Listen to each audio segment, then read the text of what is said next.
ಸಿಂಹ ಮತ್ತು ಇಲಿ ಕಥೆ. ಒಂದು ದಟ್ಟವಾದ ಕಾಡು.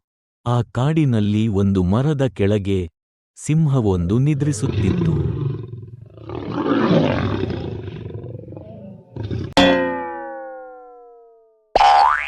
ಸಮೀಪದ ಬಿಲದಿಂದ ಹೊರಬಂದ ಇಲಿಯು ಅದರ ಮೈಮೇಲೆ ಆಟವಾಡುತ್ತಿತ್ತು.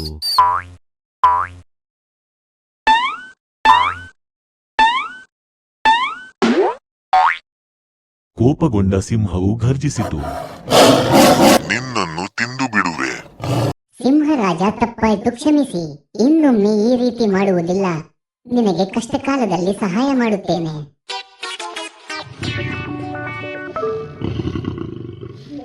ಆಯ್ತು, ಸರಿ, ಹೊರಡು.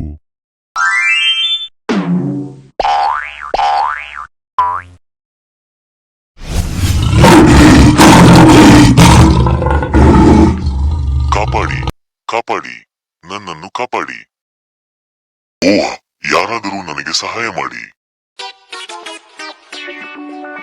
ಚಿಂತೆ ಮಾಡಬೇಡ ಸಿಂಹರಾಜ, ನಾನು ನಿನಗೆ ಸಹಾಯ ಮಾಡುತ್ತೇನೆ.